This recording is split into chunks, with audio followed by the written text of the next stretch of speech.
Good morning and welcome to StudyIQ. I am Prashant Mavani. I hope you all are doing good this morning. Today is 18th July and let's see what we have got in the Hindu today. But before that, a very positive quote for all of us.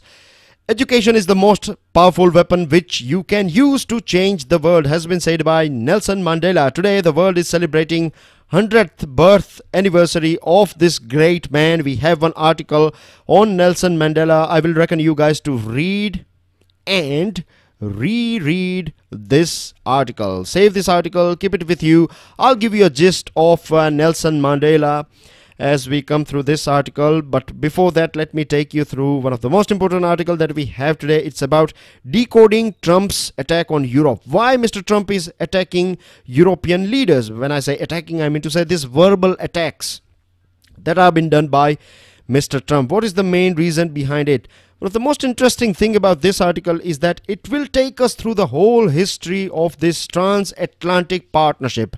When I say transatlantic, I'm talking about USA's partnership with this Western European countries. We'll go through it in detail. This one is about inflation. Yesterday we talked about this thing in detail. I provided you a picture from Economic Times and we have talked about its ripple effect, inflation, wholesale price index and other things. So help yourself with this one.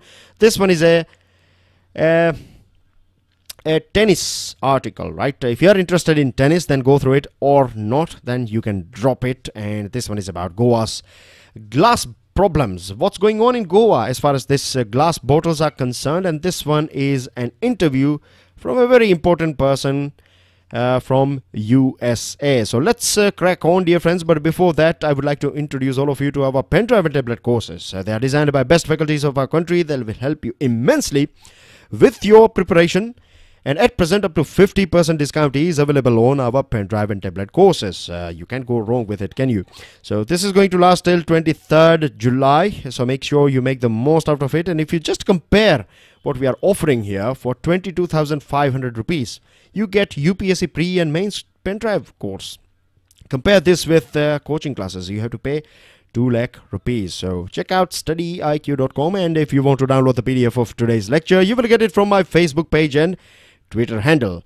Make sure you share this lecture with other people. Don't just download it. Share this lecture. Do spread the word about things that we discuss here, the quality of things that we discuss here, because as I have said, and I strongly believe this thing, right? I know this thing for sure as well, because that you all are brand ambassador of this channel as well as this video lecture. And don't forget to hit the like button. Now let's go through this decoding Trump's attack on Europe. Now we'll go through many important things like World War and European Union, but remember that the main objective at the end of the day, objective of this article is to decode why Mr. Trump is attacking these European countries.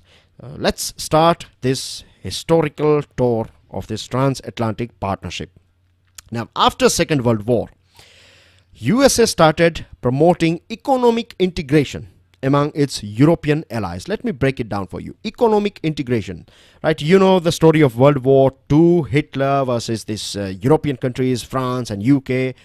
And then you have USA. At that point of time, during World War I and World War II, USA started supplying many important items. Because these European countries were in a state of war with each other, production and industrial items were falling down, right? But USA, it's a bit far, you know, you have to cross Atlantic. So it was in a peaceful state. Because it was in a peaceful state, it started providing, you know, all the things that were necessary for European people. Food items, you can say other items, right? I can go on and on. So, but I hope you got this idea, right? I know that you all are aware about this thing.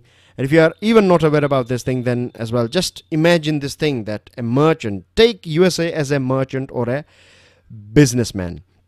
So they saw this opportunity and they started supplying goods that are or that were required at that point of time in Europe. Now, why it was asking for this economic integration? Because after the end of this World War, USA was having a capacity of 48% as far as this industrial production is concerned. World industrial capacity was 48%. 70% of gold reserves of the world was with USA alone. It became a new superpower, right? Demobilization of some 10 million soldiers in the USA took place after this World War II. Demobilization, that means now you are not required in army anymore, so you cannot just say that goodbye to you. You have to rehabilitate them. You have to provide them a new opportunity. So this was this were the things that were going on, and this was taken as, you know, as an investment opportunity by USA.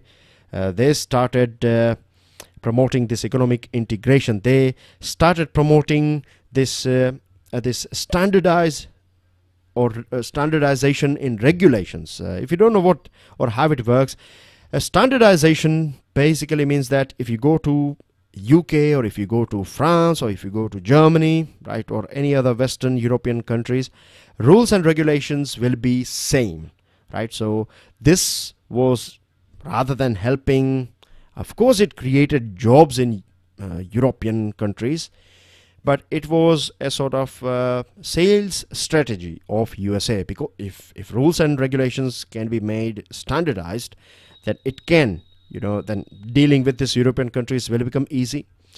USA can invest money in this European states, right? It can set up factories and other things. So finished material or semi-finished items can come from USA, and then it can be finished in European countries, and it can be sold in the market of different European countries. I hope you are with me when I'm saying that standardization of this rules and regulations, and reducing this tariff barriers, so that all this 50% of world industrial capacity that was with USA, so it can produce items in mass, in big numbers, and then it can sell all these things, right, to European countries. So this was the main agenda, and European countries were aware about this thing, but at that point of time, because this WW2 was over, so most important thing for government was to create jobs, to make sure that people are having something. So this twin project of USA was successful, and then they started, then at that point of time we saw this NATO being into existence, you know, inception of NATO, Europe, Cold War was on between USA and USSR, and USA has always said that it is a big specter out there. You need to be careful with Russia or USSR at that point of time, and now Russia, and started making this or injecting money in NATO, money that it was making from by trading with different countries and things like that. So European countries became part of this this NATO group, and at present we know that in last 40 years this European Union, right, it has done exceptionally well. It is one of the largest economy on the planet. If you take it as a union, then it is the largest economy on the planet. Now we know that things are not very well between USA and Russia, right? Particularly this Ukraine thing, or this annexation of Crimea, was taken very, you can say, very, I would say, European country became very harsh on Russia. But if we go through the history of Russia and USA, or if you go through the history of this Cold War and the end of Cold War took place in 1991. At that point of time, it was promised by USA's president that USA will not, you know, cross this as far as this transatlantic alliance is concerned, it will not extend beyond East Germany's border.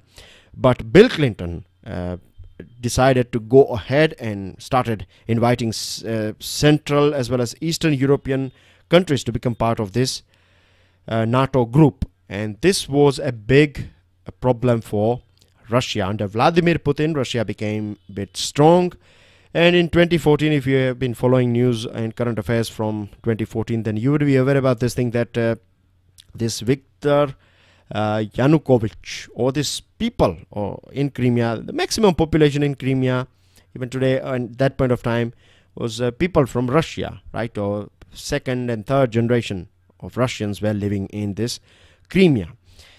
And there was a deal, right? EU as well as USA, they were pushing this Viktor Yanukovych to sign a deal, and this deal was going to bring problems for Russia.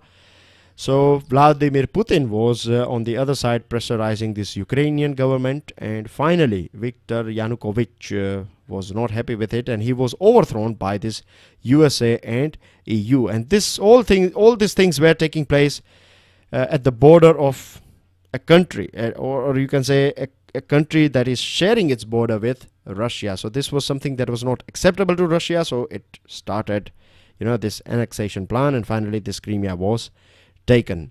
So all these issues were again started by USA. And remember, our main objective, of course, I'm taking you through a big historical, I'm giving you a sort of play or a story of things that have taken place, but main important thing here, again, our objective is to decode Trump's attack. So why Mr. Trump is attacking, why he's asking all these countries to increase their share. Yesterday we were talking about this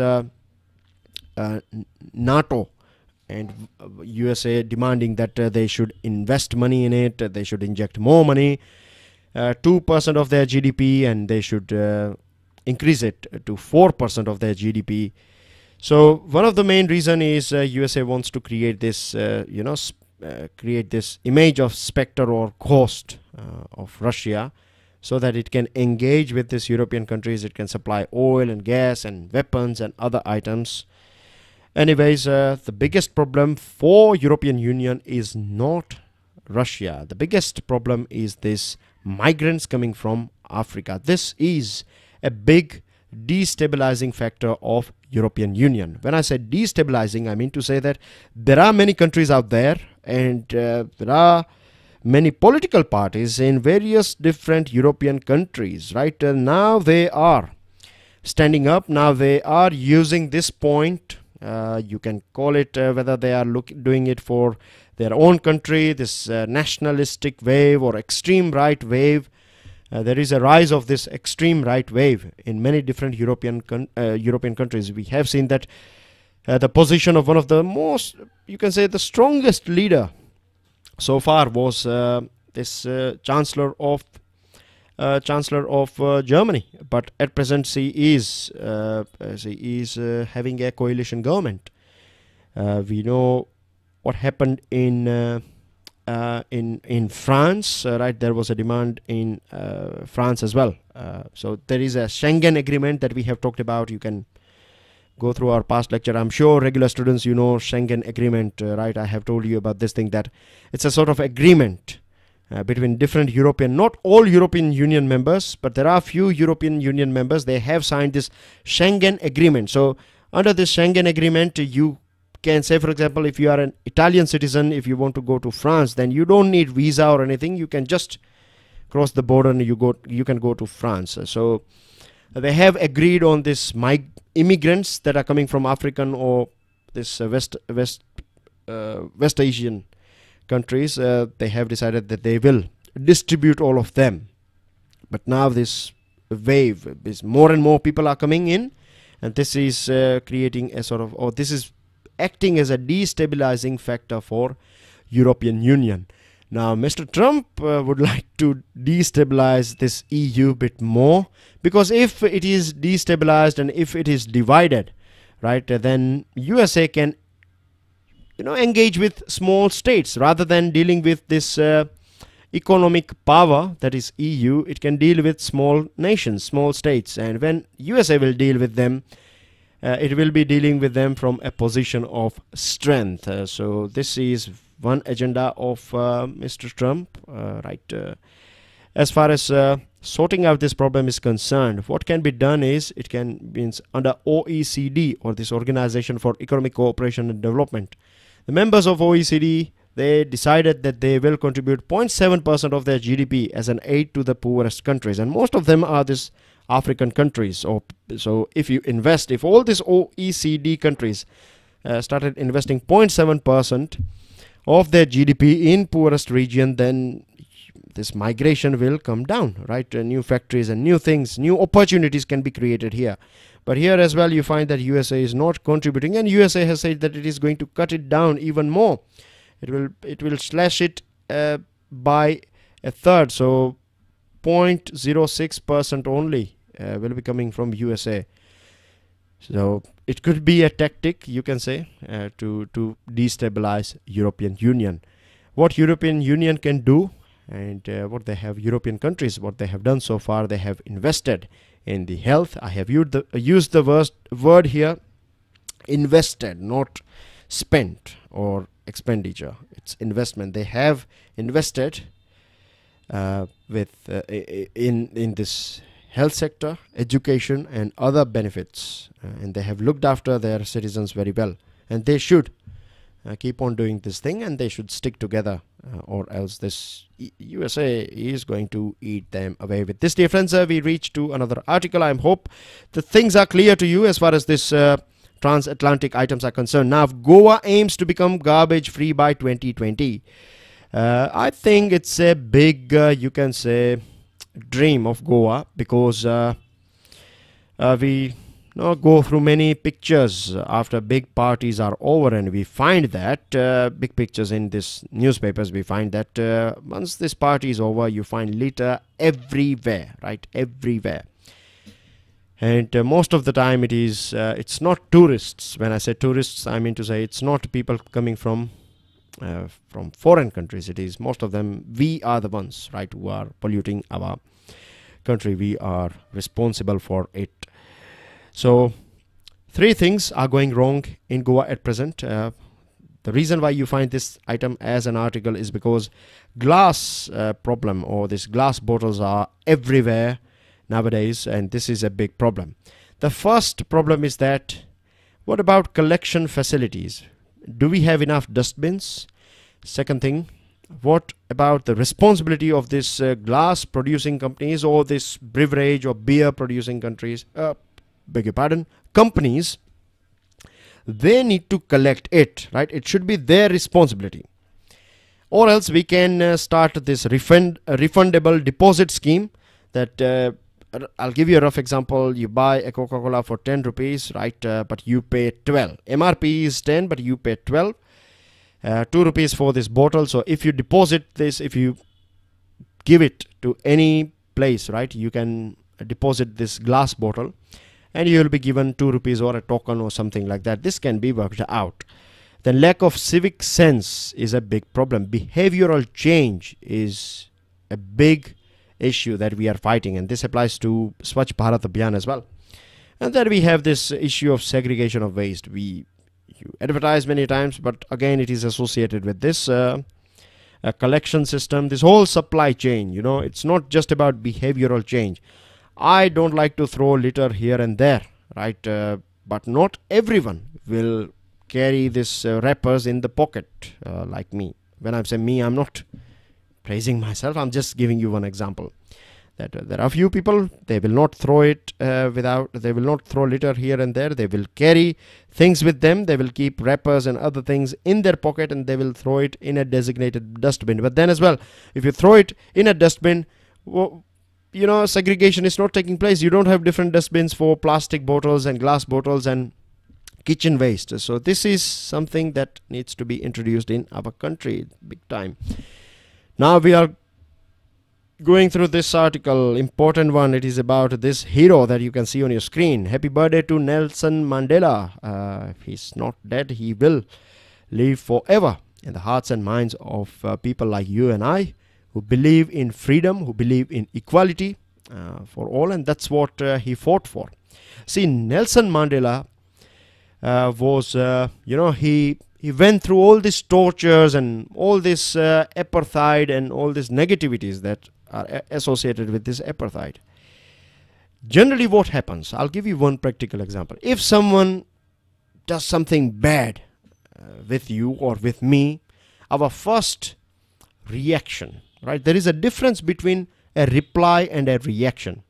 I'm sorry if I'm explaining it a bit more, or many people will think that I'm going off the track, but no, it is important for your life and for your interview as well. So pay attention. Reaction is something that is spontaneous.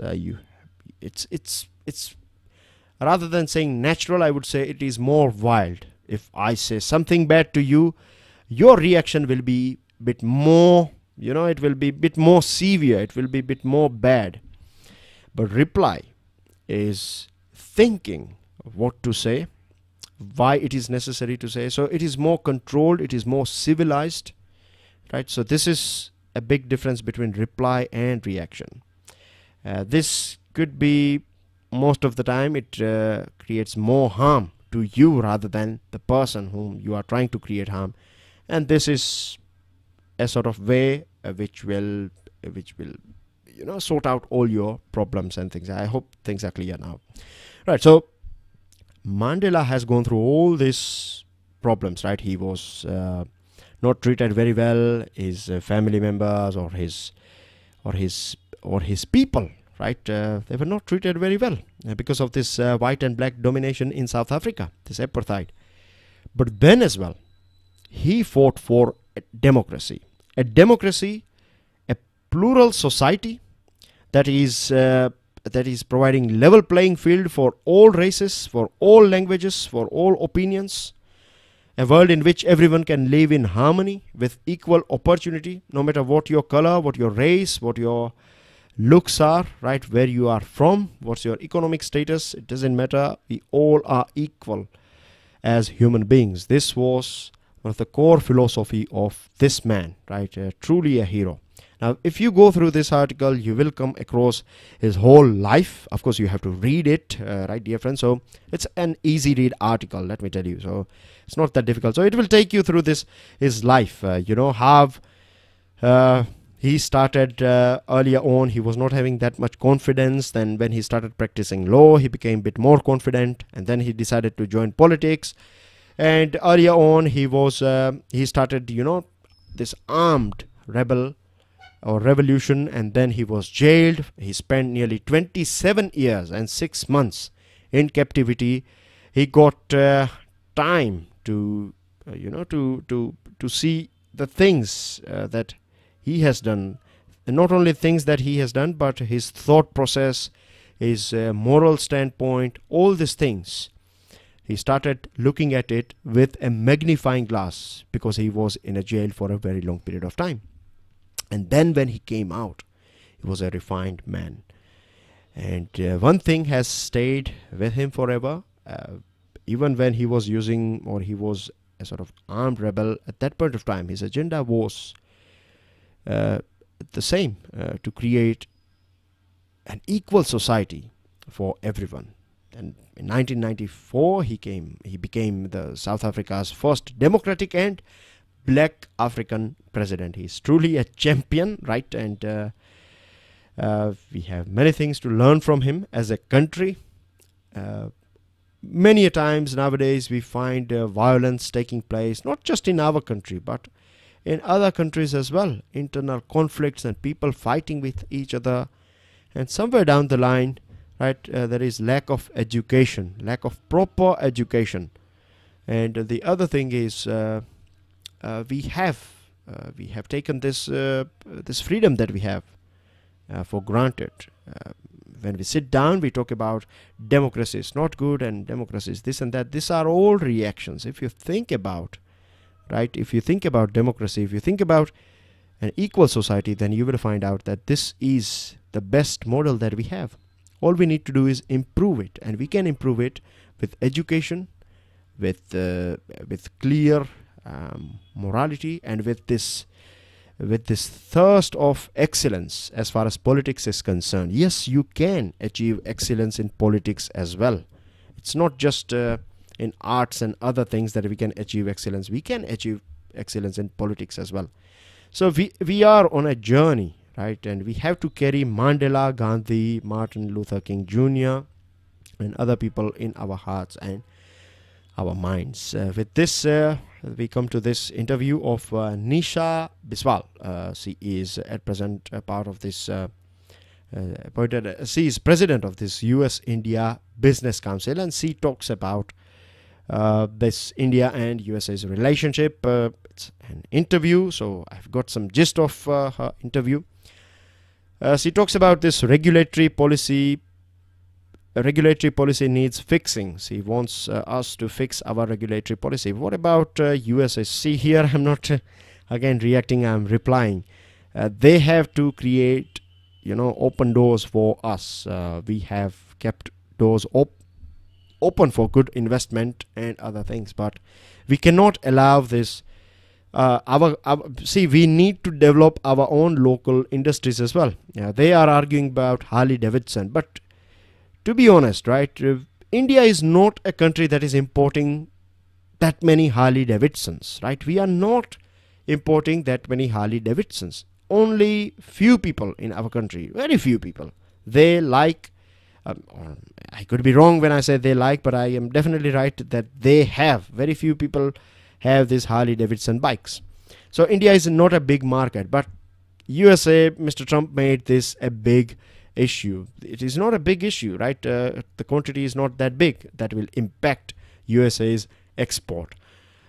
Few things are going to take place in near future. The big one is this Iran fresh sanctions on Iran will take place on 6th of August. And we need to sort out this Iran and Russia issue. We have said this thing. Our ambassador a couple of days ago said that we are going to sort out these things, or these issues that are going on between these two countries, USA and India. We are going to sort out things with the help of dialogue. As far as this 2+2 engagement, this was cancelled.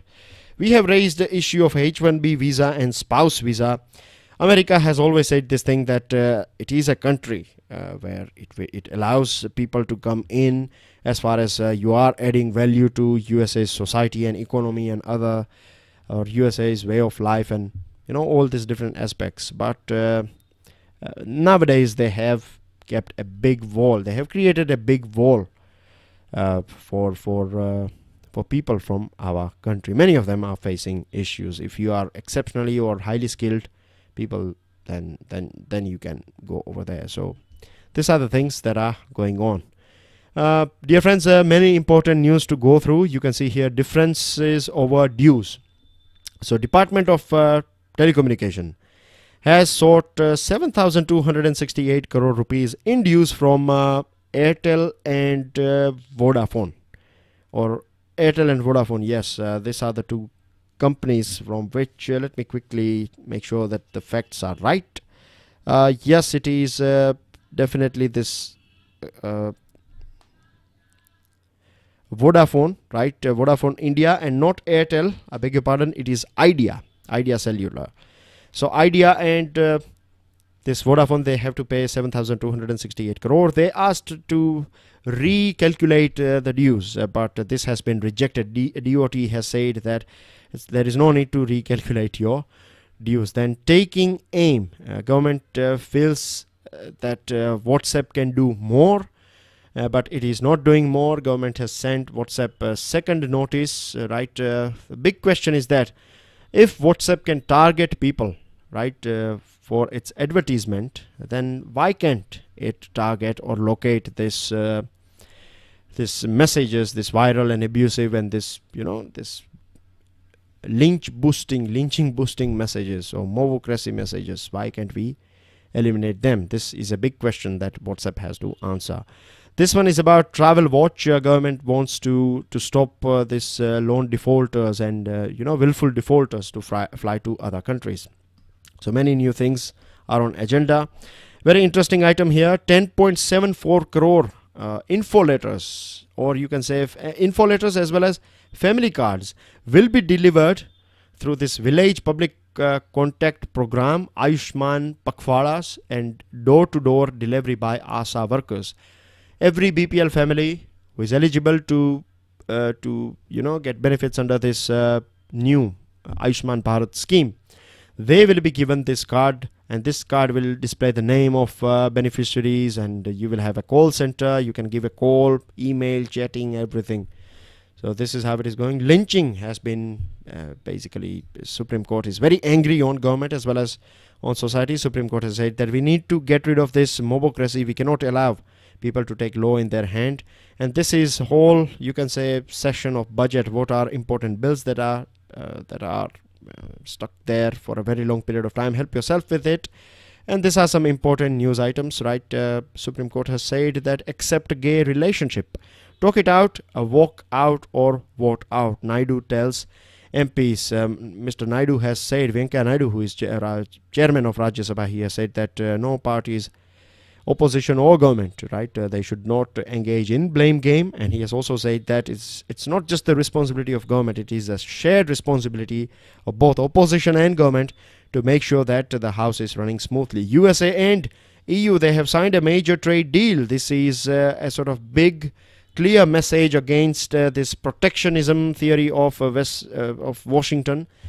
Hence, center increases CVs, that is these trucks and vehicles, and new amendments with this Central Motor Vehicle Act. These are your answers, dear friends, and these are your questions. You can download this PDF, so make sure you go through questions and answer.